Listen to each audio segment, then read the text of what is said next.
नमस्कार फ्रेंड्स, मैं डॉक्टर मोहन जानी फ्रॉम नीलकंठ हॉस्पिटल खिवसराज। बहुत ही इंपॉर्टेंट टॉपिक के बारे में बात करेंगे जिसको हम बोलते हैं रूमेटिक आर्थराइटिस या आम भाषा में बोले तो गंठियाबादी।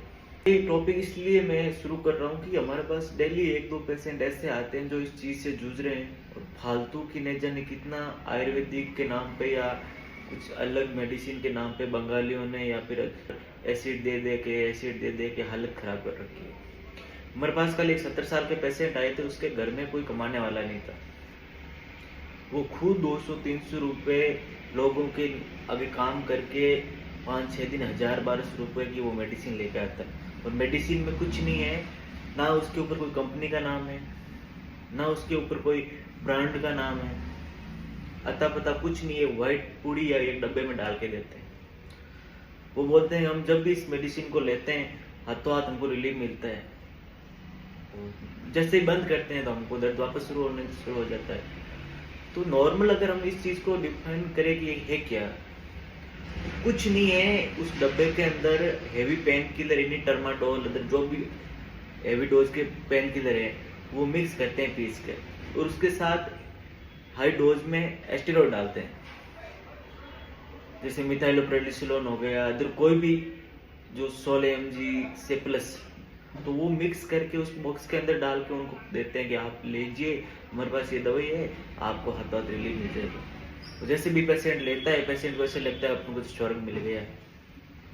हालांकि ये धीरे धीरे उस डोज का इतना आदी हो जाता है कि उसको नॉर्मल मेडिसिन अगर प्रोवाइड करें तो उसका कोई फर्क भी नहीं पड़ता बॉडी पे।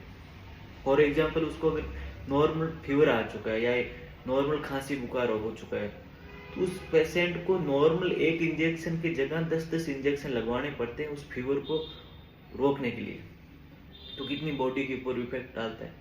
उसके साथ ही लीवर और किडनी के ऊपर तो हद से ज्यादा ये चीज इफेक्ट डालती है।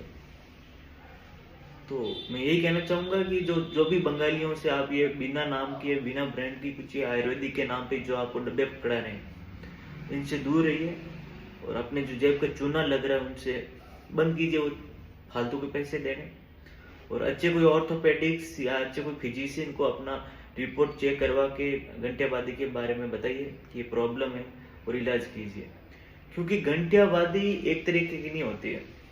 गंठियाबादी रूमेटिक आर्थराइटिस 150 से 200 पार्ट देखने को मिलती है। तो जिस बीमारी के पार्ट्स इतने अलग अलग होते हैं, उसका इलाज एक पॉसिबल कैसे हो सकता है, मेरे को ये बताइए। एक सूखी खांसी के अंदर अलग सिरप आती है, अलग दवाई आती है, कफ के अंदर अलग दवाई आती है, भूख की दवाई अलग आती है, ताकत की अलग आती है। वैसी एक ही चीज 100 बीमारियों को कैसे मिटा सकती है, आप ये बताइए। तो मैं आपसे रिक्वेस्ट करता हूँ कि जो भी फालतू के आप डब्बे खा रहे हैं, जिनके ऊपर कोई नाम दवाई कुछ पता नहीं है, तो इनके बंद कीजिए और अपनी जिंदगी को जहर से दूर रखिए और अच्छे डॉक्टर को बता के अपना इलाज कराइए। धन्यवाद।